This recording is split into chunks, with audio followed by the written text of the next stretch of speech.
বার ঘাটাল থেকে জিতেছেন দীপক অধিকারী। দেবের বিরুদ্ধে বিজেপির বাজি আরেক অভিনেতা হিরণ। ঘাটালে দেবের জয় রুখতে একের পর এক অভিযোগ সামনে আনছে বিজেপি। 23 তারিখ দেবের বিরুদ্ধে বোমা ফাটাবেন শুভেন্দু। সে কবে অবশ্য পাত্তা দিচ্ছেন না তৃণমূল প্রার্থী। কেশপুরের দেবের সমর্থনে সভা থেকে অভিষেক বন্দ্যোপাধ্যায় বুঝিয়ে দিলেন দেবের জয় নিশ্চিত। নাম না করে অভিষেকের নিশানায় হিরণ। ঘাটালে দেবের জয় নিশ্চিত বলেই মনে করছে তৃণমূল। প্রথম থেকে প্রচারে ঝড় তুলছেন তৃণমূল প্রার্থীও।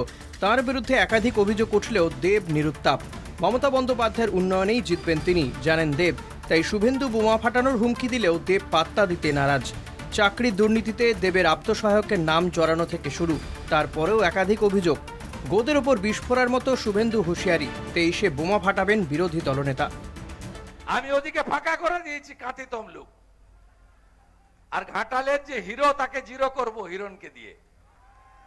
23 তারিখ সকালবেলা এমন জিনিস আমি ছাড়বো ঘাটালের প্রার্থীর সম্পর্কে, আর ঘর থেকে ওই দিন বেরাবে না।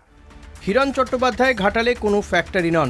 দুবারের পর তৃতীয়বারও ঘাটালে তৃণমূলের জয় নিশ্চিত, কনফিডেন্ট হাইকমান্ড। তাই বিরোধী দলনেতা বোমা ফাটানোর হুমকি দিলেও বিশেষ পাত্তা দিতে চায় না তৃণমূল শীর্ষ নেতৃত্ব।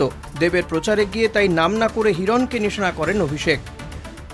বিজেপির প্রার্থী যখন প্রচার করতে আসবে ওটার নাম নেবো না, নাম নিলে সবার পরিবেশ খারাপ হবে। ওসব 2 নম্বরই লোকের নাম না নেওয়াই ভালো। আপনি দেখুন না প্রার্থীর অবস্থা দেখুন।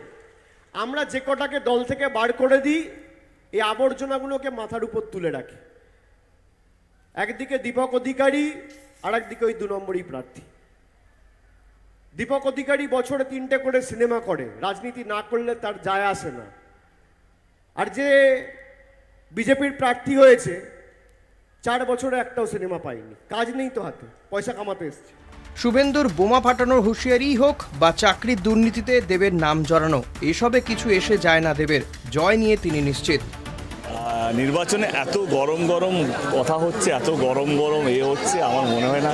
দেখো, এটা ভোটে জেতার রাজনীতি, চমকানো ধমকানোর রাজনীতি, এবং আমি এটাতে ঊর্ধ্বে হয়ে গেছি। আর এইসবের মধ্যে মাথা ঘামাতে পারছি না, আর এইসবের মধ্যে টাইম নষ্ট করতে পারছি না। কারণ 23 তারিখ আমাদের সবারই জন্য খুব ইম্পর্টেন্ট, যতটা শুভেন্দু অধিকারীর জন্য, কারণ সেদিনটা লাস্ট প্রচার হবে, ততটা আমার জন্য, ততটা প্রত্যেকের জন্য। তো আমার সবাইকে শুভেচ্ছা, যে যত বেশি মানুষের মন জয় করতে পারবে ভালোবাসা দিয়ে, ভয় দিয়ে নয়, তত বেশি ভোটে মার্জিনে জিতবে, এবং সবাইকে শুভেচ্ছা। 25 মে ঘাটালে ভোট। ভোটের আগে শুভেন্দু কি বোমা ফাটান সেদিকে তাকিয়ে রাজনৈতিক মহল।